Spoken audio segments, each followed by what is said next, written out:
Em Belém, que foi trazida de pedra de Portugal, não. O que nós temos em outras, em outras igrejas, não a fachada, mas ornamentos decorativos, mais o piso, não a fachada vinda de pedra como temos na Igreja do Carmo. E o professor Wesley, professor da História do UFPA, fez pesquisas sobre o Land praticamente, né? Porque ele fez lá a especialização sobre, vamos parar lá na frente da Capela Pombo, e falou sobre essa questão da natureza no século XVIII, né? Então eu queria que ele contribuísse também um pouquinho do que nós já falamos, complementasse sobre as pesquisas dele aqui com o grupo. Bem, bom dia a todos, a todas. Bom dia. Vou falar um pouco sobre essa perspectiva da história ambiental e como é que o Land ele pode ser alguém que produziu uma série de fontes históricas que nos permitem pensar nessa Belém do século XVIII a partir do meio ambiente. Lá atrás da Casa das Janelas, nós falamos sobre a Mangueira, e aí tem uma larga literatura especializada que coloca na conta do Antônio Lemos, aquele que conseguiu fazer a aclimatação das mangueiras em Belém, na Amazônia.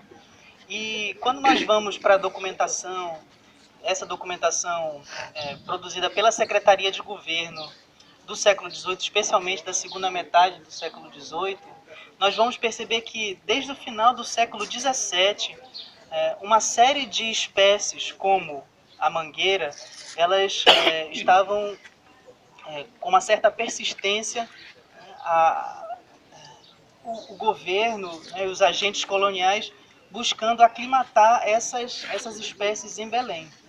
E o Antônio Land é um dos primeiros que busca fazer esse trabalho de aclimatação das mangueiras em Belém. Por que isso é importante? É importante para a gente perceber que não existe só uma exclusiva preocupação política e de negociação diplomática para a conquista e ocupação dessa região. Muito dessa negociação e muito dessa conquista portuguesa e europeia nas Américas está relacionado com o componente ambiental. Então, aclimatar as plantas, trazer novos animais para cá, era algo muito importante nesse período, e que muitas vezes a historiografia mostra esses homens do período colonial como aqueles que apenas queriam negociar politicamente e economicamente. Mas o meio ambiente ele é um componente político também nesse sentido. E aí, nas pesquisas que eu tenho realizado, eu venho buscando argumentar que os agentes coloniais que buscavam essas aclimatações, por exemplo, de plantas, trazer novos animais para os territórios de conquista, eram considerados pela coroa como súditos mais capazes do que os outros. Então o Land, o que eu quero dizer com isso é que quando o Land vem para cá, ele não vem com a missão de arquiteto, por exemplo. Ele é conhecido hoje como alguém que é da arquitetura, que vai fazer esses trabalhos, que os monitores muito bem falaram, a professora Gorete destacou no início. Mas a contratação dele pela Comissão Demarcadora de Limites não é uma contratação de arquiteto régio. Ele vem para cá, e a primeira documentação que mostra a lista da Comissão Demarcadora, que vem o Grenfell, vem o Schwebel, que são importantes nomes dessa comissão, o Land vem para cá como desenhador. E aí, coloquem na minha conta isso, que eu vou dizer, ele vem como um dos menos importantes da Comissão Demarcadora de Limites. Tá? Embora a historiografia não reconheça assim, parece que ele vem de lá como um grande arquiteto. E aí, ele não vem. No meu mestrado, eu trago uma documentação que eu pesquisei e que mostra que ele era preterido. pela coroa. Então, quando os agentes de Dom José eles vão a Bolonha, eles querem contratar um outro arquiteto, mas esse arquiteto pede muito dinheiro. E aí o Landi se apresenta como aquele que pode vir por menos como desenhador. Projeto bebê, né? Ele não é ninguém lá em Bolonha. Tá? Isso fere um pouco os arquitetos quando a gente, né, quando a gente fala isso. Ainda bem, por isso que eu estou falando aqui. Mas parece que estão filmando, ele pode ver isso, né? Mas, para eu ficar bem aqui, né, a segunda parte é que quando ele chega aqui, aí ele vai buscando galgar uma posição de maior destaque. Então, ao contrário do que uma historiografia consolidada busca, os trabalhos que eu tenho desenvolvido, eles procuram pensar não como é que nós vemos a Itália aqui em Belém, mas eu procuro ver como é que nós podemos perceber a Amazônia no traço italiano do Antônio Landi, que é uma outra forma de perceber isso. Quer dizer, por que é que nós precisamos da marca italiana para perceber uma valorização na nossa arte? Então eu procuro ver o contrário, quer dizer, como é, eu chamo isso de uma ciência mestiça, um conhecimento científico mestiço. Quer dizer, ele chega aqui e aí há uma série de documentos importantes que mostram, né, como é que os cálculos e o saber que o Antônio Landi, por exemplo, adquire em Bolonha, quando ele chega aqui, e esses outros demarcadores, eles olham para a região e dizem assim: nós não conhecemos nada disso. Nós precisamos aprender com as populações indígenas como é que a gente utiliza os instrumentos, como é que a gente utiliza os materiais, porque a gente não conhece nada dessa região. Há um dado muito importante que vocês aí todos estão muito suados. A gente caminhou de lá para cá. Eles não sabiam o que era isso, o que era a umidade. Então, eu encontro anexado aos documentos, especialmente da cartografia, uma série de comentários dizendo assim: nós não sabíamos o que era umidade. Nós precisamos reestudar tudo o que nós aprendemos. Então, assim, eu queria pontuar essa questão da mangueira. O Antônio Landi, ele produz um documento chamado Inventário das Plantas e Animais de Grão-Pará, que eu estudei na minha dissertação de mestrado, que eu defendi aqui na UFPA. E nessa documentação, que é riquíssima, né, onde ele vai fazer um inventário dessas espécies, da flora e fauna, mas nessa documentação ele faz vários comentários sobre o cotidiano, sobre a vida vivida aqui na Amazônia. E aí ele vai mostrar como é que para ele é comer jacaré, tartaruga, que tudo isso é muito estranho. Então, no meu trabalho, eu procuro colocar assim, tirar as sandálias do Landi e colocar ele mais com os pés no chão da Amazônia, assim, perceber essa interação dele com a natureza. E é ele que vai, pela primeira vez, dizer: olha, aqui existe uma fruta muito interessante, mas que ela é um pouco azeda, assim, mas que se ela fosse gelada, aos moldes que se tem feito na Europa, poderíamos ter algo muito interessante. Essa fruta, alguém chuta aí o que é? O açaí. Isso, é o cupuaçu. Ele diz assim, é o sorvete de cupuaçu. Ele cita o sorvete de cupuaçu. Então, aí o Cairu poderia, né, ter colocado o nome lá de Landi no sorvete de cupuaçu, no creme, né, de cupuaçu. Obrigado. Poxa, professor, muito bom. Então, eu espero que aí no próximo ponto também você possa colaborar.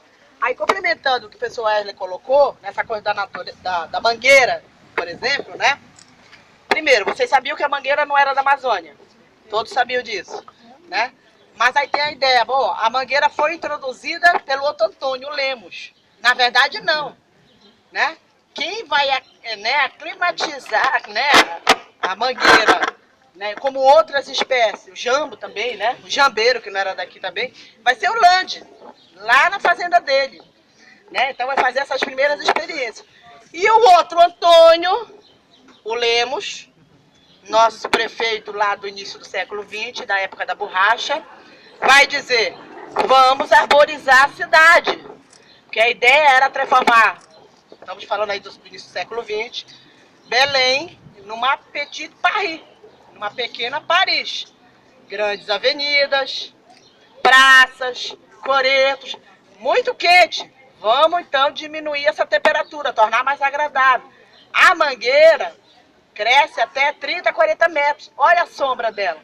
O nosso percurso hoje é quase... A gente vai atrás das mangueiras, né? Se tivesse no sol, não aguentava ficar.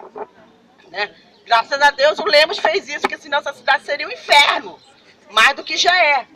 E é fácil nós vermos isso. Nós estamos aqui numa área mais arborizada e vamos para uma área que não é arborizada. Nós vamos sentir isso na pele, né? Para dizer também o que o professor Ashley coloca, né? De que todo esse processo de construção e expansão da cidade vai dialogar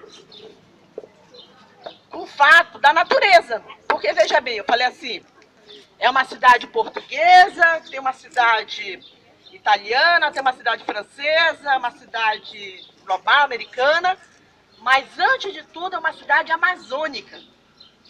Porque todo esse período de construção dos 400 anos, e nós já tínhamos história antes com os indígenas, estou falando do período, né, pós-chegada dos portugueses, né, toda essa construção da cidade vai dialogar com o fato do quê? Que nós estamos na beira do rio, né, da Bahia, nós estamos na entrada da floresta amazônica, debaixo do Equador. Ou chove todo dia, ou chove o dia todo. Né? Então, portanto, toda essa arquitetura, desde a arquitetura portuguesa, a própria do Land, vão usar materiais, né, da região, por exemplo, a goma da Gorijuba, né, para colar, né? Vai ter que ter uma arquitetura com pé direito alto, porque não tínhamos ar-condicionado, evidentemente. Né? Então, como é que vai aproveitar essa ventilação da circulação? Então, eu quero falar assim, os arquitetos vão ter que reaprender. O que é isso, umidade? Que eu ando um minuto, eu estou toda suada. E o que significa umidade para os prédios? Né? Por que a opção em Belém dos azulejos, Belém São Luís? Né? Vejo as fachadas que não tem azulejo, ou não tem revestimento, dos prédios novos mesmo, veja a diferença depois de 5, 10 anos. Né? É uma forma de proteção, essa questão da umidade, a questão da chuva. Né? Então, esse diálogo, né, com o processo de expansão do território, ele falou na expedição da demarcadora, veio o Land, que talvez seja menos importante, arquitetos fechem os ouvidos. Tem algum arquiteto aí? O professor Flávio Nassar ia polemizar se ele estivesse aqui. Eu disse para ele, olha, se der tempo, chega lá na Santana, que a gente vai chegar lá mais 11h30, né? Mas se ele ouvisse isso, ia dar uma polêmica, né? Mas tudo bem, faz parte, né? Esse confronto de ideias também faz parte, né? Veio o que ele falou lá do engenheiro lá, o alemão, o Bloisfeld. Qual era a ideia? Belém cortada de igarapé. Houve no século XVIII um projeto para transformar Belém numa Veneza. A Veneza dos trópicos. Interligar os igarapés, né? Só, isso era muito caro, né? Belém não era ainda, né, objeto como sendo a cidade principal, né? Lógico, a primeira capital. Embora nós tínhamos aqui um estado independente ligado diretamente com Portugal, né? Mas era muito caro fazer esse projeto. Qual era o projeto mais fácil? Qual foi o projeto mais fácil? A terra. Né? Nós vamos passar, quando nós pararmos ali em frente do Palácio dos Governadores, tinha ali o igarapé do Piri. Ali, começando a doquinha ali do Vero Peso, esse igarapé ia até onde? Canal da... Qual é o canal que tem para cá? Tamandaré. Ou seja, essa área da Cidade Velha praticamente era uma ilha.